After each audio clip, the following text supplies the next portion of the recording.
SBI తీరుపై high court ఆగ్రహం. రుణ రికవరీ ట్రైబ్యునల్ ఇచ్చిన ఉత్తర్వులపై పిటిషన్ వేయడానికి 542 రోజుల జాప్యం చేసిన ఎస్బీఐ తీరుపై హైకోర్టు ఆగ్రహం వ్యక్తం చేసింది. దేశంలో సంబంధించి మనం దేశంలో అతిపెద్ద బ్యాంక్ అయిన ఎస్బీఐ వివాదాలను కూడా ముందుందని వ్యాఖ్యానించింది. రుణానికి సంబంధించి రైతులు మాధవరెడ్డి బాలరెడ్డిలకు అనుకూలంగా ట్రైబ్యునల్ ఇచ్చిన ఉత్తర్వులను సవాల్ చేస్తూ ఎస్బీఐ హైకోర్టులో పిటిషన్ దాఖలు చేసింది. దీనిపై జస్టిస్ మౌసమి భట్టాచార్య, జస్టిస్ గాడి శ్రీనివాస్ కుమార్తో కూడా ధర్మాసనం విచారణ చేపట్టింది.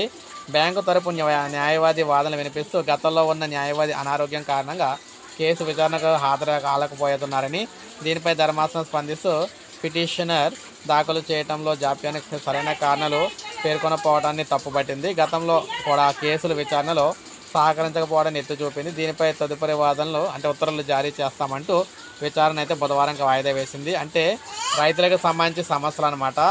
ఎస్బీఐ బ్యాంకులో లోన్లు తీసుకొని కావచ్చు, వాళ్ళకి సంబంధించి రుణాలకు సంబంధించి కావచ్చు, రుణానికి సంబంధించి రైతులకు సంబంధించి ఇక్కడ వీరైతే కొర్రీలు పెట్టడం జరిగింది. బ్యాంకులు వారైతే అప్పుడు ట్రైబ్యునల్ని ఆశ్రయించడం జరిగింది. వారైతే రైతులకు అనుకూలంగా తీర్పిచ్చారు.